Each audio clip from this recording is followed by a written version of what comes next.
தேர்தல் முடிவுகள் பற்றிய கருத்து கணிப்புகள் சரிதானா, உத்தரப்பிரதேசம் பீகார் நிலை என்ன, தமிழ்நாடு கணிப்பு சரியா அப்படின்ட்டு இப்ப வெளியே வந்திருக்கக்கூடிய கருத்து கணிப்பு பற்றி பார்க்க வேண்டியிருக்கு.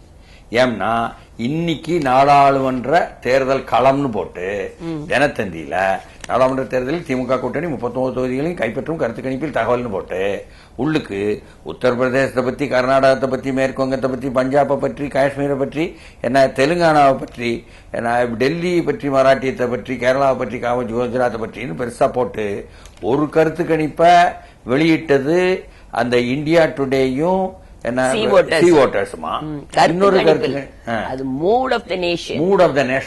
அதாவது நாட்டினுடைய உணர்வுகள், தேசத்தினுடைய. அதே மாதிரி டைம்ஸ் மேட்ரிக்ஸும் சேர்ந்து இன்னொரு கருத்து கணிப்பு. அது கொஞ்சம் அப்படி டிஃபரன்ஸ் ஆகி, ஆனாலும் ரெண்டு ட்ரெண்ட்லயுமே ரெண்டுமே வந்து 3.0 ஜெயிச்சு வருவாருங்கிற மாதிரி உள்ள போக்கத்தான் கொடுத்திருக்காங்க. உண்மை என்ன என்றதுதான் நம்ம பார்க்கணும்னு வைங்க. சரி, அதாவது ஒருத்தன் வந்து தான் பலசாலி என்பதனால உண்மையாவே ஜெயிக்கிறானா, எதுக்கு உள்ளவன் பலவீனமா நோயாளியா இருக்காங்கிறதுனால ஜெயிக்கிறானெல்லாம் பார்க்க வேண்டியிருக்கு. எது எப்படியோ என்ன இதுல என்ன என்ன சரியா. அப்போ இவ்வளவு பெரிய கருத்து கணிப்பை எடுத்திருக்கக்கூடிய அந்த மூட் ஆஃப் த நேஷன், நாட்டினுடைய உணர்வுகளை வெளிப்படுத்துறவங்க எவ்வளவு பேர்ட்டு எடுத்தாங்க? 35,801 பேர். இம்புட்டு தானா? அதுவும் எப்பன்னா டிசம்பர் 15ஆம் தேதியில இருந்து ஜனவரி 28ஆம் தேதி ராமர் கோயில் திறப்பதற்கான ஏற்பாடுகள் செய்து கொண்டிருந்த காலம், திறந்த காலம். அப்போ குறிப்பிட்ட வெறும் 35,000 பேர்ட்ட 35,801 வாக்காளர்கள் வந்து 94.5 கோடி வாக்காளர்கள். இந்திய துணைக்கண்டத்தில் 130 கோடி மக்கள் என்று சொல்கிறார்களே, அதில் 94 கோடியே 50 லட்சம் வாக்காளர்கள் இருக்காங்க. ஆமா, அப்ப அதுல வெறும் 35,801 பேர்ட்ட தான் இவங்க வந்து மோட் ஆஃப் த நேஷன் கணிக்கிறாங்க. அப்படின்னா அது ஒரு சுழி 3.7 விழுக்காடு தான். ஆமா, அப்ப புள்ளி சுழி 3.7 விழுக்காட்டுக்காரங்கள்ட்ட மட்டும் கருத்து கேட்டுக்கிட்டு இதுதான் கருத்துன்னு சொன்னா, நீ யாருக்காகவோ முன்கூட்டி பரப்புரை செய்வதற்காக கேட்க சொல்கிறாய் என்பதெல்லாம் பொருளாகும். நாட்டு மக்கள் இப்ப எல்லாம் கிரிட்டிக்கலா பாக்கிறேன். அப்படி பார்க்கும் பொழுது அவர்கள் சொன்ன அந்த வரலாறு இருக்குத, தேசிய ஜனநாயக கூட்டணிக்கு என்ன சொல்றாங்க? 366 சீட்டு கிடைக்கும்ங்கறாங்க. சரி, தேசிய ஜனநாயக கூட்டணிக்கு. இந்தியா கூட்டணி புல்லியட் இந்தியாவுக்கு வந்து 104. இல்ல, இது சொன்னது வந்து இந்த குரூப் டைம்ஸ் நவ்வும் மேட்ரிக்ஸும். இல்ல டைம்ஸ் நவ் வந்து 323ங்கறாங்க. இவங்க 366ங்கறாங்க. அது பிஜேபிக்கு மட்டுமே 303 கிடைக்குமா, காங்கிரஸுக்கு வெறும் 71 வாக்கு தான். 2 நாள் முன்னாடி மோடி அவர்கள் வந்து அங்க பேசினாரு, மக்களவையில பேசும்போது சொன்னாரு 40 தாண்டுவீங்களான்னு பாருங்க. ஆனா இந்த கருத்து கணிப்ப ஜனவரி 2024 டிசம்பர் 15 இருந்து ஜனவரி 28 வரைதான் வந்து இப்ப எடுத்தது, சமீபத்தில் எடுத்தது. சரி, இதுல என்ன உத்தரப்பிரதேசத்துல அதிகமாக சொல்றான், நியாயம்தான். 70 இடம் மொத்தம் இருக்குது தொகுதி. 80 தொகுதியில 70 தொகுதி என்டிஏ கூட்டணி வந்துரும். 80ல 70 கிடைச்சிரும். 8 வந்து 7 சமாஜ்வாடிக்கு 1 காங்கிரஸுக்குங்கிற மாதிரி கொண்டு போறான்.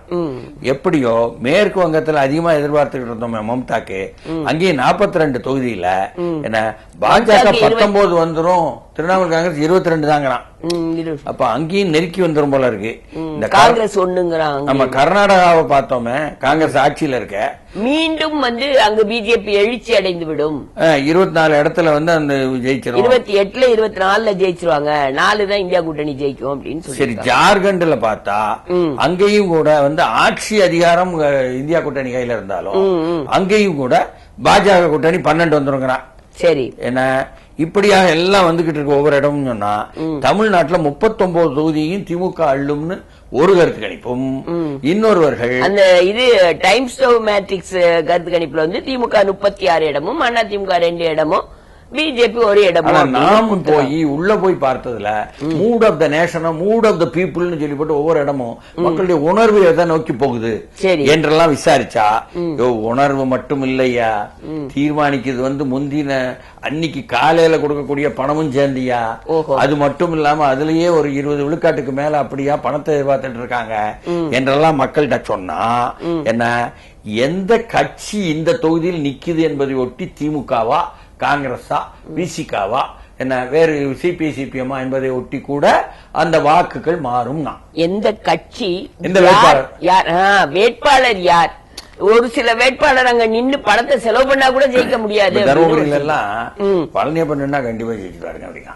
சரி, இப்படி எல்லாம் வேட்பாளரை வச்சு சொல்றேன். செல்வகுமார் நிக்கலன்னா விழுந்துரும் நினைச்ச இடத்துல.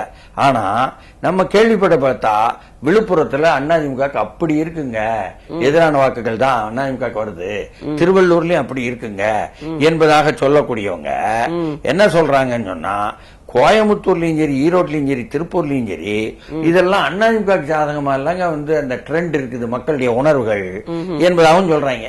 அதனால இவங்க கருத்து கணிப்புக்கு முரண்பட்டு இருக்கிறதே யதார்த்தம். இப்பொழுது மூடு இப்படித்தான் இருக்கு, நாளைக்கு எப்படியோ என்பதையும் கேட்க வேண்டியிருக்கு. அதனால முழுக்க இந்த கருத்து கணிப்பு கொஞ்சம் பேர்ட்ட மட்டும் எடுத்துக்கிட்டு இருக்கிற இந்த கருத்து கணிப்பு கூட முழுமையாக சரின்னு சொல்ல முடியல. ஆனாலும் கூட பெரும்பான்மையா 30க்கு சாதாரணமா கூடுதலாக சொல்றாங்க திமுக வேண்டிய கூட்டணிய என்பதுதான் யதார்த்தம். ஆனா மத்திய அரசுடைய திட்டங்கள் வட இந்தியாவை பொறுத்தவரை ரொம்ப ஆழமா போயிருக்குது. அதாவது உத்தரப்பிரதேசத்துல ஒரு ரிக்ஷாக்காரர்கிட்ட போய் நேத்து கேட்க சொன்னோம், நம்ம நண்பர் கேக்குறாங்க. கேட்டா ஏங்க கோவிட் நேரத்துல 3 வருஷமா எங்களுக்கு எந்த ஒரு வழியும் இல்ல, வேலை வாய்ப்பும் இல்ல, சோத்துக்கு வழி இல்லங்கும் போது சோறு போட்டாங்க, கோதுமை கொடுத்தாங்க, சுண்டல் கொடுத்தாங்கிறதே ஒரு பெரிய விஷயமாக பேச. கோதுமை கொடுத்தது தான் சோறு போட்டாங்க. ஆனாங்க நீங்க கோதுமை இலவசமாக ஒருத்தருக்கு ஒரு நபருக்கு 5 கிலோ அப்படின்னா ஒரு குடும்பத்துல 4 பேர் இருந்தா 20 கிலோ. இது போதும் ஒரு குடும்பத்துக்கு ஒரு மாதத்துக்குங்கிறான். இதுல என்னன்னா இந்த திட்டத்தை ஜனவரி 2024 இருந்து டிசம்பர் 2029 வரை எக்ஸ்டெண்ட் பண்ணி பிரதான் மந்திரி கரீப் கல்யாண அன்ன யோஜனா அப்படின்னு எக்ஸ்டெண்ட் பண்ணிருக்காங்க. சோறு போடக்கூடிய திட்டம். ஆமா, கிட்டத்தட்ட 81.35 கோடி மக்களுக்கு இது போய் சேர. இந்த நாட்டு மக்களை சோத்தால் அடித்த பிண்டங்களாக்கி சோறு போட்டதுனால ஓட்டு வாங்கணும்னு சொன்னா நீ உண்மையா கொள்கைக்கு வாங்கலையா ஐயா என்ற கேள்விதான் நம்ம கேட்க வேண்டியது.